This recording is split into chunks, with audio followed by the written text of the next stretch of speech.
la tensión entre Estados Unidos y Canadá por los impuestos fronterizos. El Departamento de Comercio estadounidense ha impuesto un arancel del 219% a cada aeronave Bombardier Serie C que se importe del país vecino. Según el Departamento de Comercio, la empresa Bombardier utilizó ayudas del gobierno canadiense para vender sus aviones a precios bajos. Es un gran golpe para Bombardier, para Canadá, para Irlanda del Norte y para Theresa May. Aún se va a negociar de nuevo y a lo mejor se llega a un acuerdo. Esto es una etapa más. Estamos hablando de un precio muy alto, así que van a tener que disponer de pruebas fehacientes que evidencien que estos aviones se habían subvencionado. La disputa se originó a raíz de un pedido de 75 aviones que realizó Delta Airlines. La penalización de Estados Unidos contra la empresa canadiense solo entrará en vigor si la Comisión de Comercio Internacional de Estados Unidos la acepta.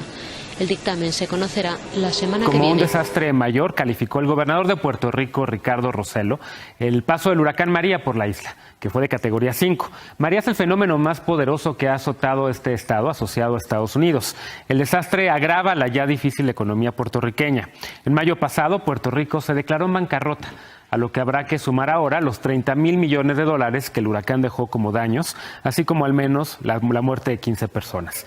En Puerto Rico se registraron además cortes de luz al 100% y daños a infraestructura. Por ello, el gobernador ha pedido la ayuda de emergencia al presidente Donald Trump. El siguiente es un material del periodista Alberto Vega.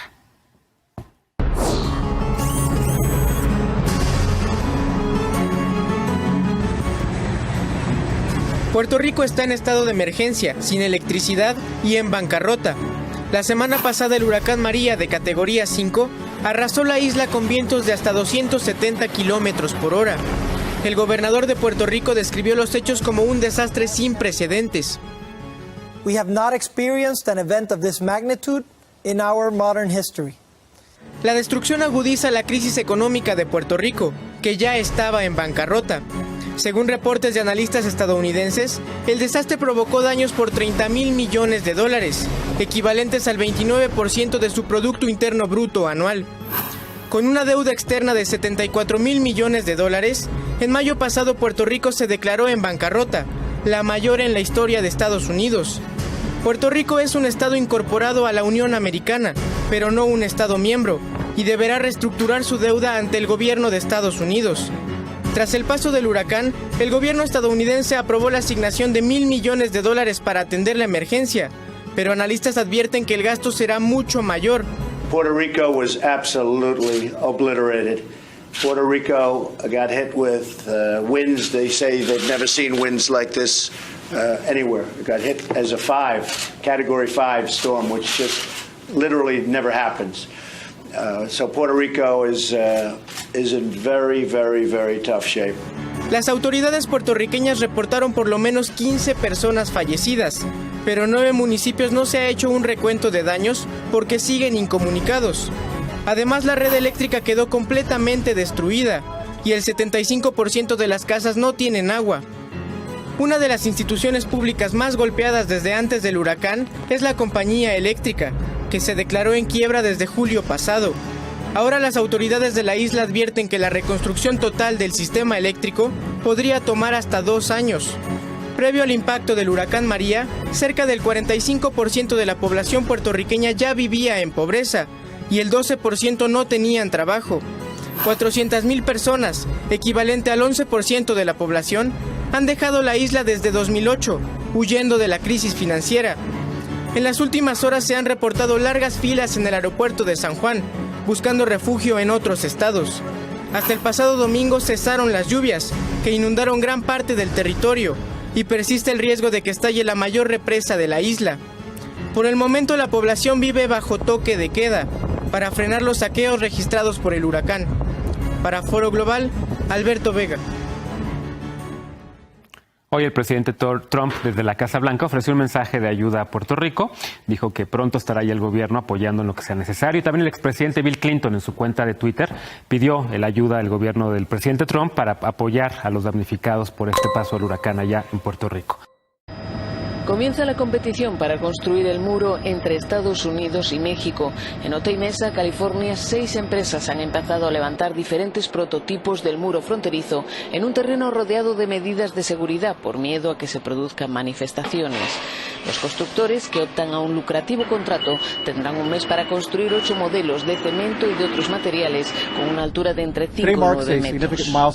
El día de hoy marca un hito importante en la implementación de la orden ejecutiva del presidente sobre seguridad fronteriza y mejora de la inmigración. Para la coalición de comunidades fronterizas, estos prototipos solo son una pantomima con la que el presidente Trump quiere hacer creer que va a cumplir su promesa de campaña de levantar el muro con México, a pesar de que por el momento carece de los fondos millonarios para su construcción. Si usted es inmigrante y siente que el gobierno lo vigila, probablemente tenga razón. El Departamento de Seguridad Nacional va a recolectar todo lo que usted ponga en Facebook, lo que escriba en Twitter o las fotos que suba en Instagram. El único requisito para que vigilen todos sus medios sociales es que quiera venir al país o simplemente que sea un inmigrante. No importa que sea residente permanente o se haya hecho ciudadano. Es indignante. Marta Ruiz le dio toda su información al gobierno hace años cuando se hizo ciudadana y no entiende por qué ahora quieren seguirle los pasos en Facebook. O sea, es racismo completamente ante cualquier persona. El Departamento de Seguridad Nacional, que acaba de publicar la nueva regla, nos dijo en un comunicado que en realidad esta enmienda no representa una nueva política. El Departamento de Seguridad Nacional ya lo ha estado haciendo y continuará rastreando todos los medios sociales disponibles públicamente para proteger al país.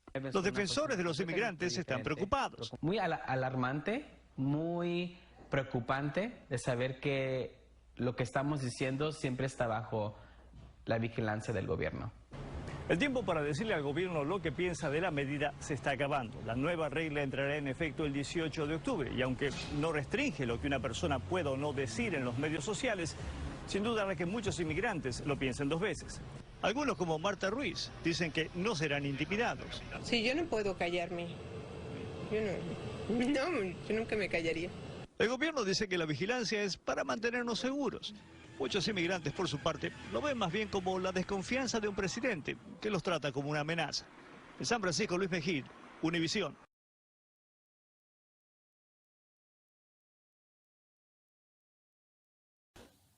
Antes del programa hablamos vía telefónica con José Guerra, presidente de la Comisión de Finanzas y Desarrollo Económico de la Asamblea Nacional de Venezuela, y le preguntamos a qué obedece el retraso en la subasta de divisas. Esto fue lo que nos dijo. Bueno, el retraso obedece fundamentalmente al hecho de que el Banco Central no tiene dólares, la posición de reservas internacionales es muy baja y al no tener dólares no tiene que subastar. En consecuencia andan con una excusa de que están armando una plataforma para hacer subastas en yuanes, en rupias, en rublos, pero nada de eso se ha concretado. Entre tanto, el dólar paralelo sigue subiendo de manera pronunciada, se ha depreciado más de 600% en 5 meses y los costos de las importaciones están absolutamente encarecidos porque al no haber subasta, entonces los importadores tienen que recurrir al mercado paralelo donde la tasa es muy depreciada y es muy costoso el dólar. Ahora, estas medidas llegan en momentos en los que Estados Unidos ha impuesto sanciones a Venezuela. Señor Guerra, ¿qué tan fuerte es el impacto de estas sanciones de Donald Trump contra Venezuela? Bueno, el principal efecto de las sanciones es que Venezuela no puede refinanciar su deuda externa.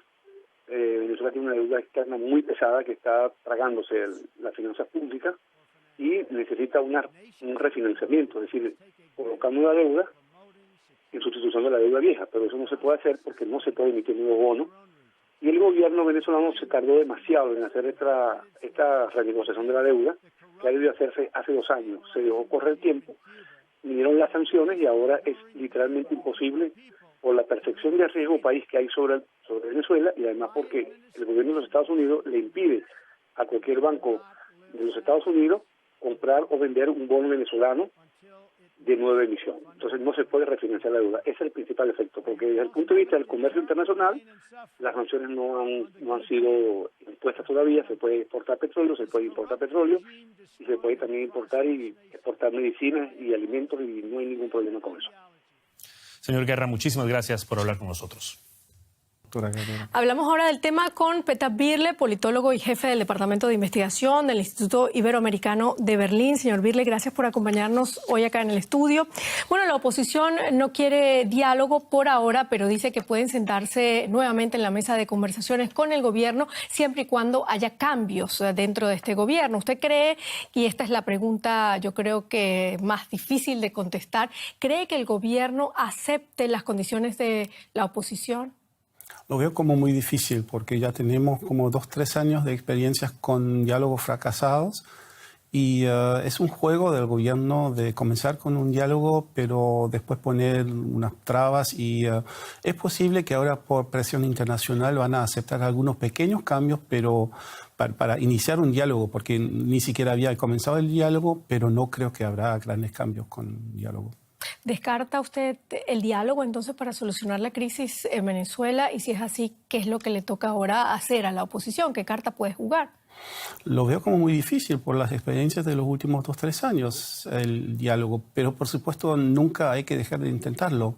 Las otras cartas que puede jugar la oposición son por un lado las elecciones de gobernadores, porque la oposición ha decidido presentarse a esas elecciones y entonces quiere tratar de ganar la más grande cantidad de gobernaciones y la oposición misma dice que queda por supuesto también la opción de la calle y queda también la opción de la presión internacional. Así que esas son las cartas que la oposición quiere jugar. En cuanto a la presión internacional, me gustaría preguntarle sobre la posición de la Unión Europea. ¿Es posible que la Unión Europea respalde la estrategia de Estados Unidos de imponer sanciones más fuertes contra el gobierno venezolano, tal como lo ha pedido Donald Trump?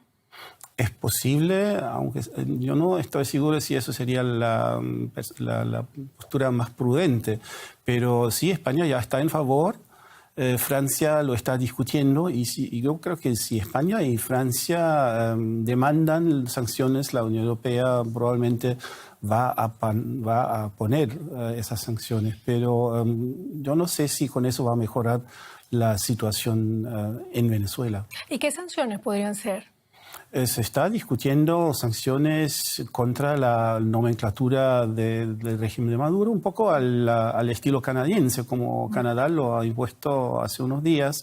Y, por supuesto, también es posible pensar en sanciones financieras, pero no veo que la Unión Europea puede producir mucha presión sobre el régimen Maduro con ese tipo de sanciones. Por eso tal vez sería mejor una postura un poco más independiente y no asociarse demasiado a la estrategia de Trump.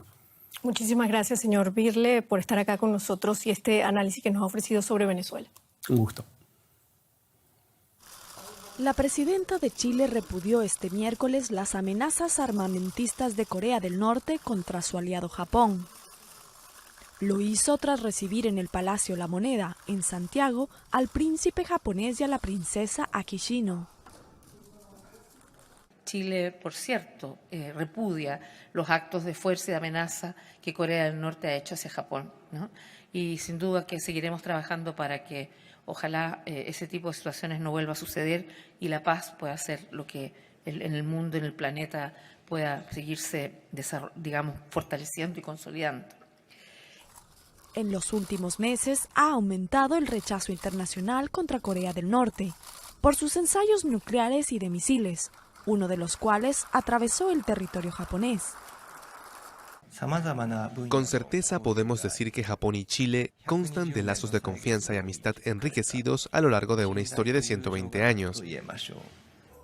En su visita de casi una semana, los príncipes también viajarán a las ciudades de Valparaíso y Puerto Montt, donde Japón prevé impulsar la cooperación bilateral.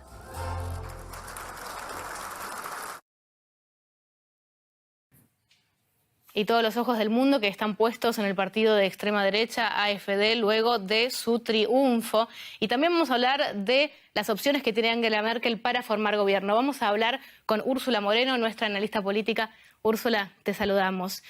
La opción de Merkel en este momento es un tripartito que sería con los verdes y con los liberales, esta llamada Jamaica, coalición Jamaica. Ahora, son muy diferentes estos partidos entre sí. ¿Es posible que Angela Merkel logre formar un gobierno con ellos? En realidad se van a sentar a la mesa a negociar en total 4 partidos. Ya lo decías, la Unión de Merkel, sus socios bávaros, que son los más castigados en estas elecciones, están lamiendo todavía las heridas, los verdes y los liberales. Los verdes, desde luego, tienen muchas ganas de volver a gobernar después de 12 años en la oposición.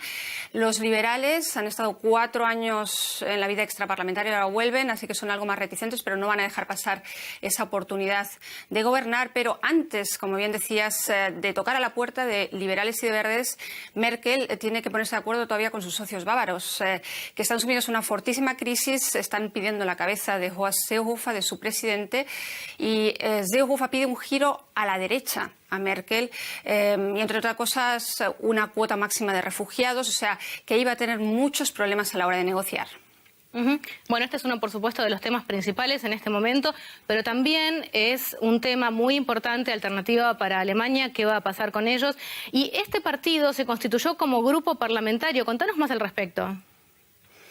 Bueno, desde luego el desembarco de Alternativa para Alemania de los populistas en el Bundestag es muy accidentado y revela esas divisiones internas. Frauke Petry, la cara más visible, la presidenta, copresidenta, decidió hoy dejar también el partido, como tú decías antes, y decía y esperaba que muchos le siguieran los pasos para protestar contra esa deriva ultranacionalista del partido. Hoy no ha habido más dimisiones, se han constituido como partido, como tú decías, como grupo parlamentario, y han elegido a Weidel y a Gauland como presidentes de ese grupo parlamentario, realmente con un 86% de los votos.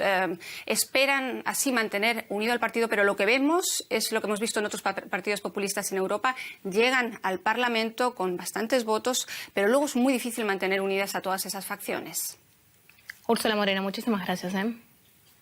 Seguramente has visto en Facebook o en Twitter links de un canal de televisión que se llama RT, o tal vez has entrado a un sitio llamado Sputnik. Estos son 2 plataformas creadas y financiadas por el gobierno de Vladimir Putin para contrarrestar la información de sitios occidentales. El presidente de Francia, Emmanuel Macron, los ha llamado elementos de propaganda más que medios de información. Y es que los ejemplos de noticias falsas que fueron diseminados por estas 2 plataformas abundan y combatirlas es bastante difícil. La internacionalista Ana Velasco revisó el tema y esto encontró. Veamos.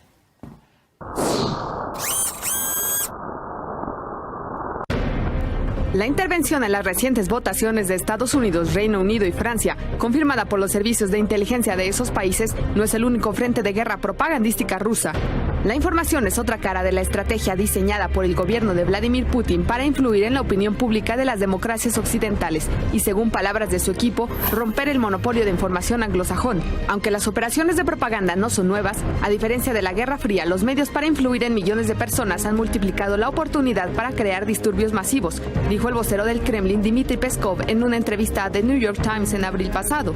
Este fenómeno es conocido como la doctrina Gerasimov o guerra híbrida, que considera el ciberespacio y los medios de comunicación como frentes de ataque adicionales.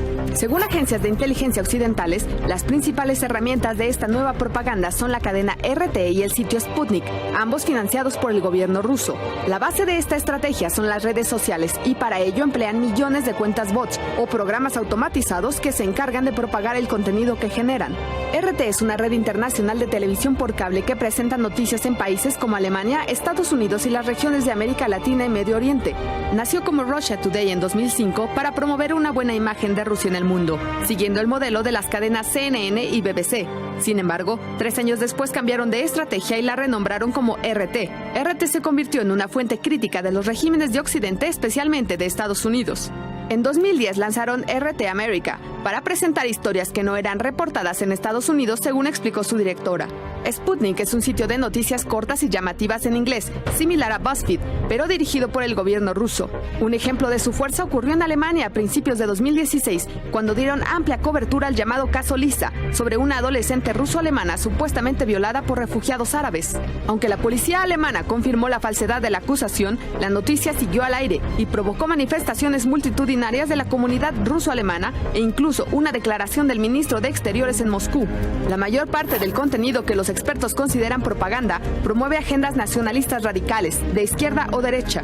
Por ejemplo, en Reino Unido dieron espacios al principal impulsor del Brexit, y en Francia hicieron lo mismo con el Frente Nacional, dirigido por la ultraderechista Marine Le Pen.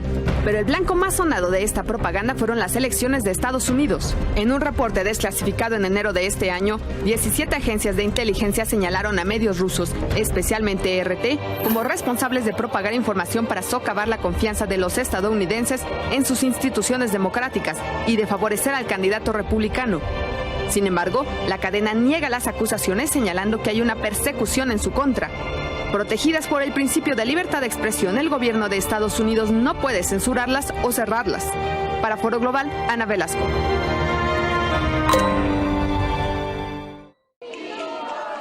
El vicepresidente de Ecuador, Jorge Glass, amplió su versión ante la justicia en el caso de asociación ilícita al que fue vinculado en agosto pasado en el marco de la trama de sobornos de la constructora brasileña Odebrecht.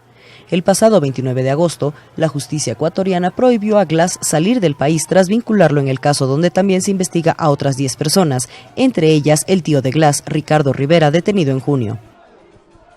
Solicité una verificación de datos a una firma jurídica internacional que con el acceso de documentos públicos en el país donde supuestamente estaba esta empresa, no demostraba vinculación alguna en ese momento de la empresa Glory con Ricardo Rivera, de una oposición orquestada que ha tratado de presionar al sistema de justicia. El fiscal general Carlos Vaca estableció ante la justicia la existencia de 8 fundamentos para vincular al vicepresidente en el caso. En tanto, el presidente Lenín Moreno le retiró a Glass a inicios de mes todas las funciones en medio de una pugna política entre ambos.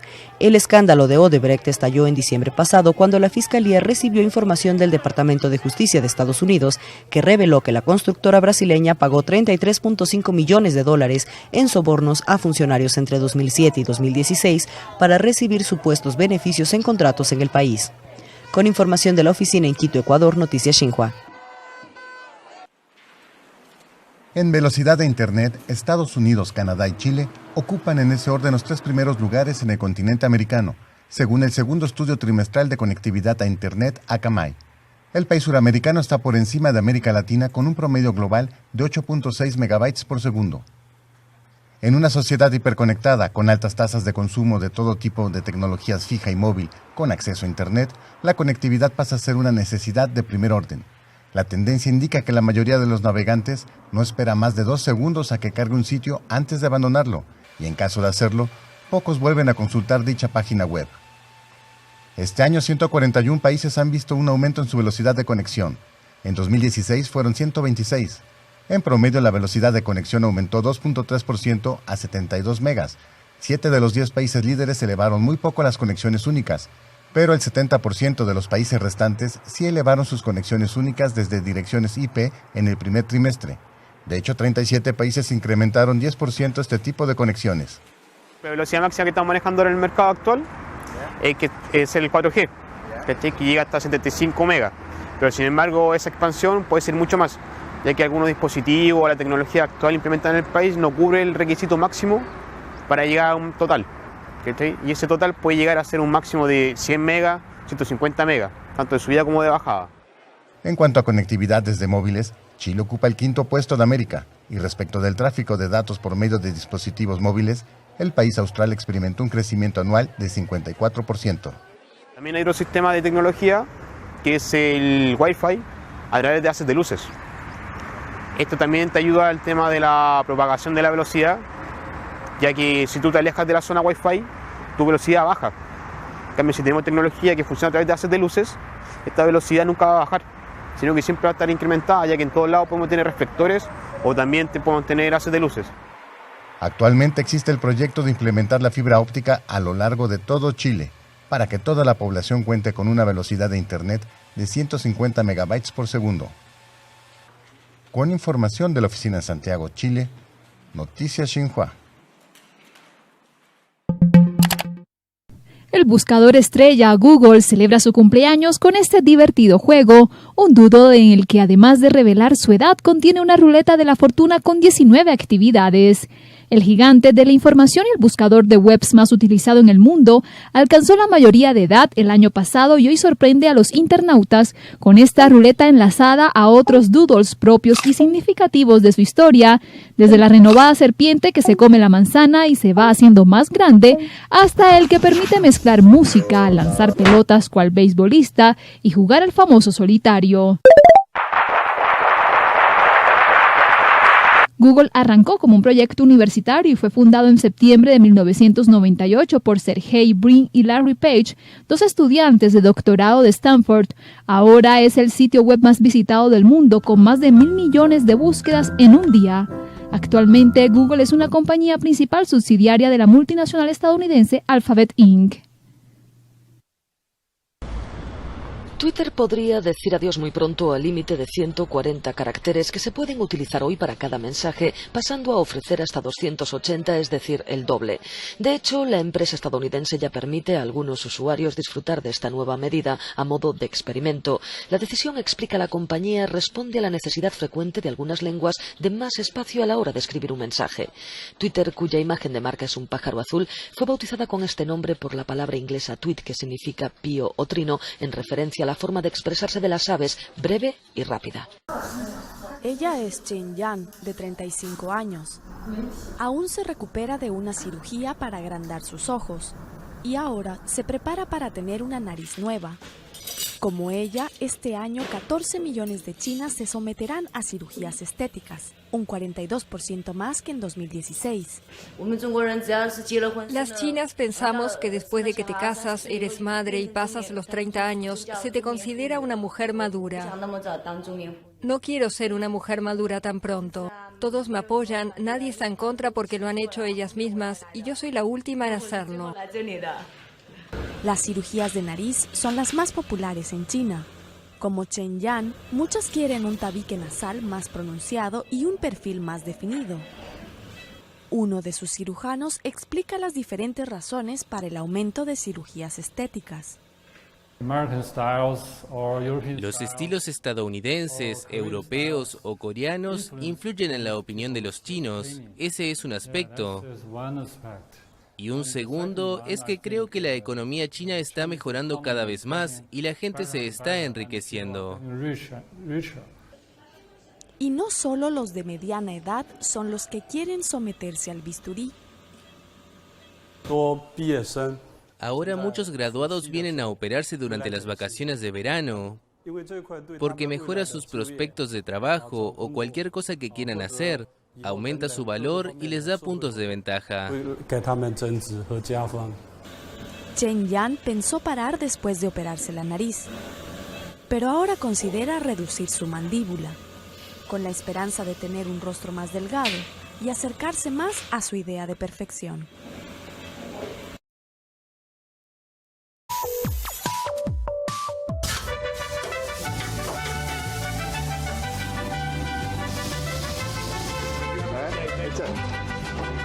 Nueva York destaca por su diversidad de restaurantes donde se puede comer muy bien, pero la comida callejera de todas partes del mundo también ofrece exquisiteces. Y el rey de los carros de comida es Félix Soriano, un inmigrante oaxaqueño que a menos de un año de haber comenzado a vender tacos y quesadillas, obtuvo el premio al mejor food truck de Nueva York en 2016. Su secreto, mezclar la tradición con nuevos conocimientos adquiridos como hacen los migrantes al instalarse en nuevos territorios. Yo trabajé primero lavando platos, fui aprendiendo poco a poco a la cocina, aprendí diferentes tipos de comida y me fui superando cada vez más, ¿no? Entonces uno trabaja siempre en restaurante 12, 14, 16 horas. Y un día me llegó la idea, digo, vamos a hacer un negocio para nosotros. Gracias a la experiencia que obtuvo como cocinero de comida italiana, americana y francesa, Soriano, quien como miles de inmigrantes tuvo que cruzar la frontera para llegar a este país, se sintió con la confianza de abrir primero una carnicería en el barrio primordialmente mexicano de Sunset Park, en Brooklyn, a principios de 2015. De hecho, nosotros teníamos la carnicería y nosotros vendíamos quesadillas afuera.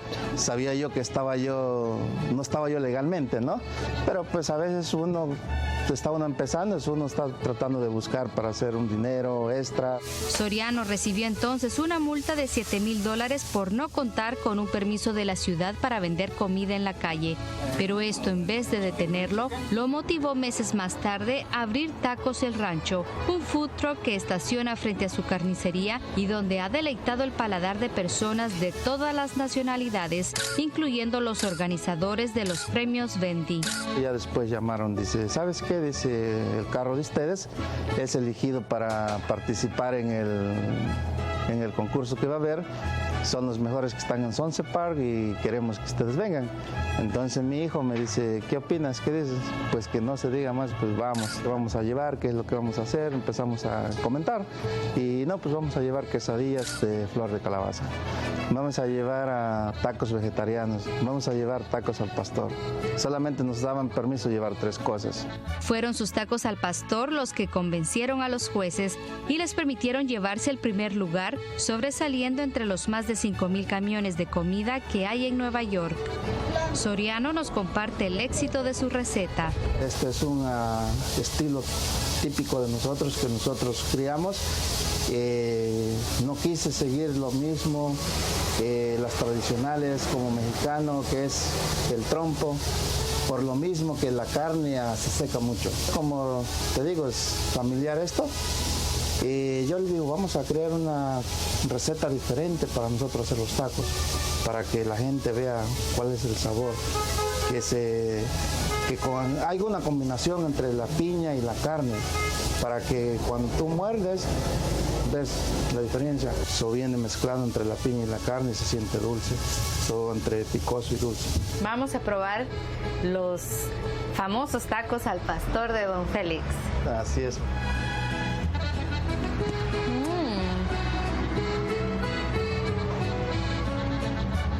Muy sabrosos.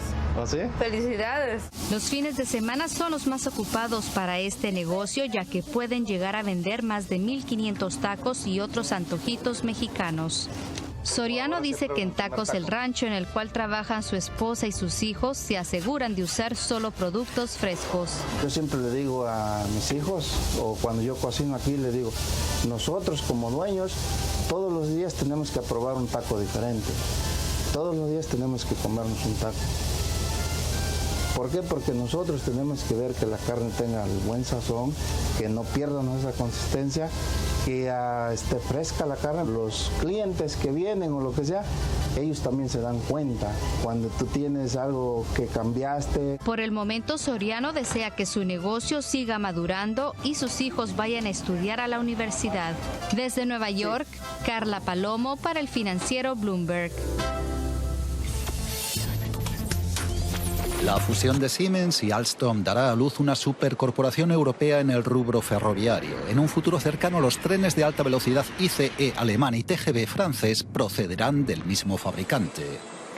Siemens lideraría el grupo con el 50% de las acciones más una. La sede central estará en la región de París.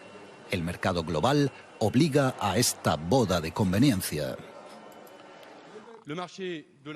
El mercado de la construcción y señalización ferroviaria se encuentra en un avanzado estadio de consolidación. El grupo chino CRRC es hoy en día mayor que Alstom, Siemens y la canadiense Bombardier juntas. El siguiente objetivo de este grupo chino es, con toda probabilidad, la Europa continental, donde CRRC podría adquirir un fabricante europeo.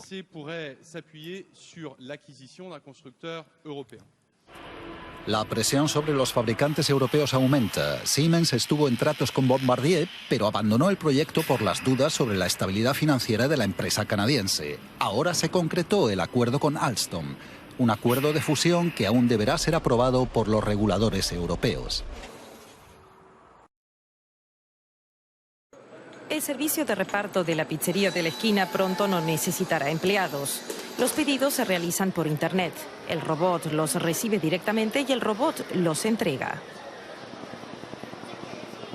Bienvenidos al nuevo mundo robotizado. También el personal de seguridad de los centros comerciales podría ser reemplazado por estos autómatas que envían imágenes y, en caso de urgencia, piden la llegada de colegas de carne y hueso. Tales ejemplos muestran cómo la revolución 4.0 podría sustituir muchos empleos. Científicos de la Universidad de Oxford estiman que la mitad de los puestos de trabajo están en peligro a largo plazo. El Instituto de Investigación de la Competencia de Düsseldorf no ve, en cambio, razón para el pánico y recuerda que, a pesar de la robotización masiva en las fábricas alemanas, los pasados años no se eliminaron puestos de trabajo. Lo que está claro es que cada vez se venden más robots industriales en el mundo. En 2010 fueron 121.000 unidades, solo 5 años después el doble. En 2020 se espera que sean más de 500.000, según el pronóstico de la Federación Internacional de Robótica. Una tendencia que abre nuevas oportunidades, sobre todo para los países productores como Japón, Estados Unidos, Corea del Sur, China y Alemania. Los desarrolladores, programadores, instaladores y fabricantes de máquinas no se extinguirán. Al contrario, harán aún más falta. Esta fue una semana muy movida con muchos eventos claves que probablemente tendrán un impacto a largo plazo. Teniendo en cuenta esos acontecimientos, ¿cómo debería seguir negociando?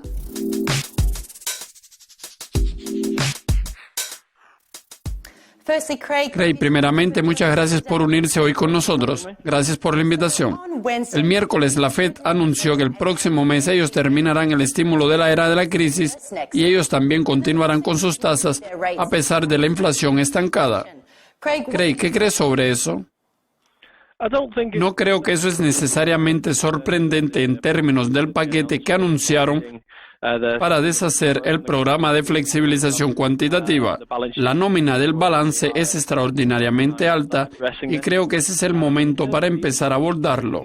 En términos de las tasas de interés, personalmente creo que es la decisión correcta. La gente está un poco preocupada por la falta de inflación en este momento, pero creo que la decisión tomada por la Fed es correcta. Creo que la economía está en crecimiento a pesar de no presentar la inflación. Los mercados están constantemente tratando de avanzar para atender a la Fed. Sin embargo, otro aumento de las tasas este año será más que apto y tal vez Janet Yellen tiene la responsabilidad de entregarla, porque en última instancia, en febrero del próximo año, ella todavía no sabe si permanecerá en el mando. Y en la última reunión se anunció que Stanley Fischer no va a estar en el mando. En caso de que sea sustituida por alguien más bajista, entonces cuando ella deje su puesto, sabrá que hizo todo lo posible y ella dejó la economía en una posición mucho mejor que cuando ella la tomó. Ok, y mirando al Banco de Japón, donde como se esperaba dejaron su política monetaria sin cambios, aunque su último miembro del Consejo parecía más bajo y se opuso a esa decisión. Con eso en mente, ¿podremos ver algunos cambios más temprano del Banco de Japón de lo que esperábamos? No creo que veremos ningún cambio en los próximos trimestres. Probablemente podremos ver cualquier cambio a finales del próximo año y los mismos se realizarán gradualmente. Hay que recordar que la economía japonesa está en un periodo de bajo crecimiento y baja inflación durante un largo periodo de tiempo, por lo que este proceso será más gradual que el que hemos visto en Estados Unidos. Sin embargo, creo que habrá más apetito para alejarse del estímulo que tenemos ahora, pero no será significativo. Tal vez ellos van a establecer el objetivo de 10 años para que los títulos del gobierno japonés alcancen de 0 a 0,5%, que es una atenuación de la posición de flexibilización. Pero es muy gradual. Eso es solo un movimiento simbólico para presentar que estamos más satisfechos con los niveles de inflación que obtenemos, asumiendo que el indicador comenzó a volver a aquellos blancos que vimos primero, pero muy lentamente. No creo que el nuevo regidor político que votó a favor del aumento del estímulo, y eso va a hacer alguna diferencia, puede ser que eso se hace para involucrar a más personas, pero eso ya es otra historia. Pero en este momento creo que la gran mayoría de los regidores políticos están satisfechos con los niveles de estímulo que actualmente están proporcionando. Ok, el jueves Nueva Zelanda lanzó sus datos del PIB y parece que en gran parte la economía está creciendo de acuerdo con la previsión del Banco de la Reserva de Nueva Zelanda. En ese sentido, ¿cree que podríamos ver algún movimiento del Banco Central este año? No creo. Parece que el Banco de la Reserva de Nueva Zelanda está relativamente satisfecho con la forma en que las cosas avanzan. El crecimiento es estable y la inflación también, la cual permanece alrededor del objetivo por debajo de 2%. Además, creo que están satisfechos con la forma en que la economía está progresando. Creo que están un poco preocupados por la fuerza del dólar neozelandés y eso potencialmente podría asegurarlos en términos de cualquier apretón de políticas. Creo que desde el panorama de estabilidad financiera son relativamente cómodos, con algunas reglas de vivienda que se han implementado. En general, creo que en los próximos meses el Banco de la Reserva de Nueva Zelanda va a permanecer estable, pero finalmente está claro que dependerán del resultado de las elecciones y si vemos una victoria inesperada del partido o si el partido actual fracasará en la formación de la correlación y si la composición del Banco de la Reserva de Nueva Zelanda podría cambiar lo que podría ser un panorama a largo plazo, pero en última instancia eso determinará cómo va a progresar la política monetaria. Craig, muchas gracias por su participación y conocimientos. Gracias por invitarme. El episodio de hoy llegó a su fin, pero sigan atentos a las actualizaciones de los mercados más recientes.